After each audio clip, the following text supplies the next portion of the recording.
ಆದ್ರೂ ಕಾನೂನು ಕೈ ತಗೋಬಾರ್ದು ಅನ್ನೋದು ನಿಮಗೆ ಗೊತ್ತಿಲ್ವಾ? ಅದು ಇದಕ್ ಮುಂಚೆ ಪೊಲೀಸ್ ಆಫೀಸರ್ ಆಗಿದ್ದವ್ರು ನೀವು. ಆದ್ರೆ ಅದರಿಂದಾಗ್ಲಿ ಈ ಕಾನೂನಿಂದಾಗ್ಲಿ ಜನಸೇವೆ ಮಾಡೋದಕ್ಕೆ ಸಾಧ್ಯ ಆಯ್ತಾ? ಇಲ್ಲ. ಕಾನೂನನ್ನೇ ದೇವರು ಅಂತ ನಂಬಿ ನ್ಯಾಯ ಕೇಳಕ್ ಬಂದೆ ನನ್ನ ತಾಯಿಗಾಗ್ಲಿ ನನ್ನ ಅಕ್ಕ ಲಾಯರ್ ತೇಜಸ್ವಿನಿಗಾಗ್ಲಿ ಸಿಕ್ಕಿದ್ದೇನು? ಒಬ್ರು ಸೋತ್ರು, ಇನ್ನೊಬ್ರು ಸತ್ರು.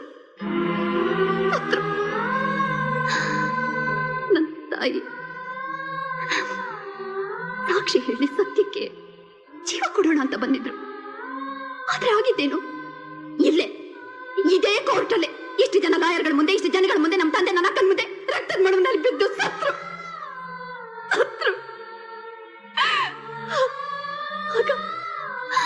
ಆಗ ಈ ಪೊಲೀಸ್ನವರು, ಈ ಜಡ್ಜು, ಈ ಕಾನೂನು, ಈ ಲಾಯರ್ಗಳು ಕಾಪಾಡಿದ್ರ? ಎಲ್ಲ ಕಾಪಾಡಲಿಲ್ಲ.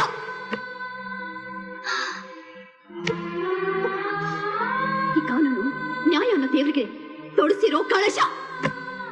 ಕೈ ಮುಗ್ದು ಪೂಜೆ ಮಾಡೋರ್ಗೆ ಕಷ್ಟ ಕೊಡುತ್ತೆ. ಕಾಲ್ ಚಪ್ಪಲಿ ಮಾಡ್ಕೊಂಡು ತಿರುಗೋರ್ ಕಾಲಲ್ಲಿ ತೌದು ಹೋಗುತ್ತೆ.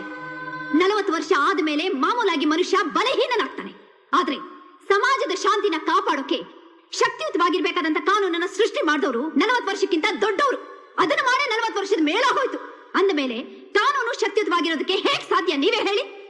ಇದಕ್ಕಿಂತ ವಿಚಿತ್ರವಾದ ವಿಷಯ ಏನಪ್ಪಾ ಅಂದ್ರೆ, ಚಂದ್ರಕಾಂತ್ ಅರಸ್ನಂತ ದುರಾತ್ಮನನ್ನ ಕೊಂದಿರೋ ನನಗೆ ಹಿಂದೂ ಮುಂದೆ ಯೋಚನೆ ಮಾಡದೆ ಶಿಕ್ಷೆ ಕೊಡೋದಕ್ಕೆ ನೋಡ್ತಾ ಇದ್ದೀರಾ. ರಾಜೀವ್ ಗಾಂಧಿ, ಇಂದಿರಾ ಗಾಂಧಿ, ಮಹಾತ್ಮ ಗಾಂಧಿ ಇಂಥ ಮಹಾತ್ಮರನ್ನ ಕೊಂದಿರೋ ಕೊಲೆಗಾರರನ್ನ 3 ವರ್ಷ 6 ವರ್ಷ ಕಣ್ಣಲ್ಲಿ ಕಣ್ಣಿಟ್ಟು ಕಾಪಾಡಿದ್ದು ಅಲ್ಲದೆ ಜೀವದಾನ ಮಾಡೋದಕ್ಕೆ ನೋಡ್ತಾ ಇದ್ದೀರಾ. ಶಬಾಷ್. ಆದ್ರೆ ಅವ್ರು ನಿನ್ನೂ ಬಿಡುಗಡೆ ಮಾಡಿಲ್ಲ. ಅವ್ರಿಗೆ ಶಿಕ್ಷೆ ಆಗುತ್ತೆ. ಯಾವಾಗ? ಕೊಲೆಗಾರನಿಗೆ ಸರಿಯಾದ ಸಾಕ್ಷಿ ಇಲ್ಲ ಅಂತ ಬೇಲ್ ಆರ್ಡರ್ ಕೊಟ್ಟು ಕಳಿಸ್ತೀರಾ. ಸಾಕ್ಷಿ ಸಿಗೋದ್ರಲ್ಲಿ ಅವನು 100 ಕೊಲೆ ಮಾಡಿರ್ತಾನೆ. ಅದೇ ಮೊದಲನೇ ಕೊಲೆ ಮಾಡಿದಾಗಲೇ ಶಿಕ್ಷೆ ಕೊಟ್ಟಿದ್ರೆ 99 ಜನ ಉಳಿತಾ ಇದ್ರಲ್ಲ, ಅದನ್ನೇ ನಾನು ಮಾಡಿದ್ದು. ಅಪರಾಧಿಗಳಿಗೆ ಕಾನೂನಿನ ಮೇಲೆ ಭಕ್ತಿಗಿಂತ ಭಯ ಹುಟ್ಟಬೇಕು. ಒಬ್ಬನ ಕೊಂದ್ರು ಜೀವಾವಧಿ, 100 ಜನರನ್ನ ಕೊಂದ್ರು ಜೀವಾವಧಿನೋ ಭಾವನೆ ಹೋಗ್ಬೇಕು. ವರದಕ್ಷಿಣೆ ತಗೊಂಡ್ರೆ 7 ವರ್ಷ ಶಿಕ್ಷೆ ಕೊಡ್ತೀರಾ. ಅವನು ಹೊರಗೆ ಬರ್ತಾನೆ, ಪುನಃ ಮದ್ವೆ ಆಗ್ತಾನೆ, ವರದಕ್ಷಿಣೆ ತಗೋತಾನೆ ಇರ್ತಾನೆ. ರೇಪ್ ಮಾಡಿದವನಿಗೆ 500 ರೂಪಾಯಿ ಫೈನ್ ಹಾಕ್ತೀರಾ. ಚಟ ಇರೋನು 500 ರೂಪಾಯಿನ ಜೇಬ್ ಹಾಕೊಂಡು ವೇಶ್ಯನ ಬಿಟ್ಟು ಹೊಸ ಹುಡುಗಿನ ಹುಡುಕೋತಾನೆ. 100 ರೂಪಾಯಿನ ಆಸೆಗೆ ಕ್ರಿಮಿನಲ್ ಕೇಸ್ನ ಪಿಟಿ ಕೇಸ್ ಅಂತ ಬರೆಯೋರು ಪೊಲೀಸ್ನವರು. ಗೆದ್ರೆ 1000ನೋ 10,000ನೋ ಸಿಕ್ಕುತ್ತೆ ಅಂತ ಅಪರಾಧಿಗಳನ್ನ ನಿರಪರಾಧಿ ಅಂತ ಪ್ರೂವ್ ಮಾಡೋರು ನಿಮ್ಮಂಥ ಲಾಯರ್ಗಳು. ಪಾರ್ಟಿಗೆ ದುಡ್ಡು ಕೊಟ್ರೆ ನಾಯಕನ ಮಾಡ್ತೀವಿ ಅಂತ ಕೇಳಿಯಾದ್ರೂ ಸರಿ, ಕಳ್ಳನಾದ್ರೂ ಸರಿ ಸೇರಿಸ್ಕೊಳ್ಳೋ ಪೊಲಿಟಿಷಿಯನ್ಗಳು ಮೊದಲು ಬದಲಾಗಬೇಕು.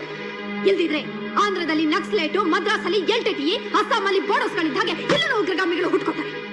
ಇಡೀ ಭಾರತದಲ್ಲಿ ಕರ್ನಾಟಕ ರಾಜ್ಯ ಶಾಂತಿಯುತವಾದ ರಾಜ್ಯ ಅನ್ನೋದನ್ನ ನಾವೇ ನಮ್ ಕೈಯಾರೆ ಹಾಕ್ಬೇಕಾಗುತ್ತೆ. ಹಾಗಾಗ್ಬಾರ್ದು. ನಾನು ಮಾಡಿದ್ದು ಸರಿ ಅಂತ ಪ್ರತಿಯೊಬ್ರು ನನ್ನನ್ನೇ ಫಾಲೋ ಮಾಡಬಾರ್ದು ಅಂತಾನೆ ನಾನಾಗೆ ಬಂದು ಕೋರ್ಟ್ ಶರಣಾಗಿದ್ದೀನಿ. ಆದ್ರೆ ಪ್ರತಿಯೊಬ್ರು ನನ್ನ ಹಾಗೆ ಇರೋದಿಲ್ಲ. ಹೇಳ್ತಾ ಇರೋದು ಒಂದು ಅಪರಾಧಿ ಅಂತ ಮರಿಬೇಡಿ. ಯೋಚನೆ ಮಾಡಿ. ಇಲ್ದಿದ್ರೆ ಪ್ರತಿಯೊಂದು ಹೆಣ್ಣನ್ನು ಚಾಮುಂಡಿ ಆಗ್ತಾಳೆ, ಚಾಮುಂಡಿ ಆಗ್ತಾಳೆ, ಚಾಮುಂಡಿ ಚಾಮುಂಡಿ ಆಗ್ತಾಳೆ, ಚಾಮುಂಡಿ ಆಗ್ತಾಳೆ, ಚಾಮುಂಡಿ ಆಗ್ತಾಳೆ, ಬರ್ತಾಳೆ ಚಾಮುಂಡಿ, ಬರ್ತಾಳೆ ಚಾಮುಂಡಿ, ಬರ್ತಾಳೆ ಬರ್ತಾಳೆ ಬರ್ತಾಳೆ ಚಾಮುಂಡಿ, ಬರ್ತಾಳೆ ಚಾಮುಂಡಿ,